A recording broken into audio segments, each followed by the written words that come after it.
It's Friday morning. St. Thomas's hockey team is heading out on the road for a crucial game. They're dragging along a lot of gear and a lot of expectations. Tonight's game in Nova Scotia is one of two games they have to win if they want to make the playoffs. There are no sing-alongs or card games.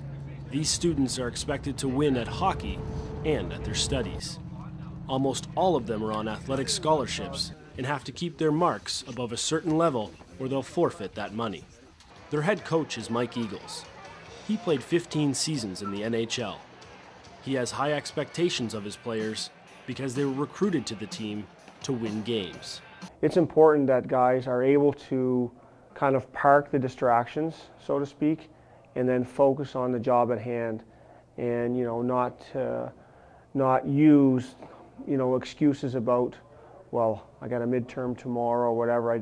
I don't have a chance to prepare for the game tonight. I mean, that's not how it works. We want people to be professional about the hockey side, and we know that they have a lot on their plate, but when it's time to prepare for hockey, that's what you got to think about.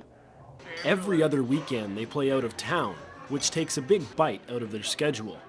While they're on the road, it's important that they catch up on homework and sleep when they can.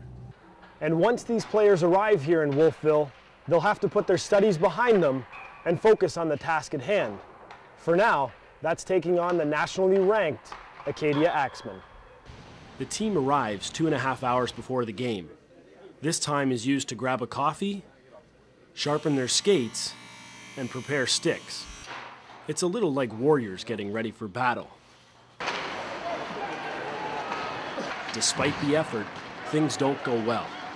Star forward and last year's most valuable player, Corey Banfield, ends up on the ice with a broken nose. The Tommies lose, but there's little time to feel down. It's back to the hotel to rest for the next game. Andrew Andrikopoulos says it's difficult to go back to campus after a long weekend of hockey. It kind of makes it harder to go to class because I'm still thinking about, what I should have done this weekend, and, I could have helped the team more, and I didn't. But, I guess you kind of got to let it go in one ear out the other, if you hear criticism from coaches or something like that. Being a student athlete is physically and emotionally tough. Hockey is a big part of life for many university players.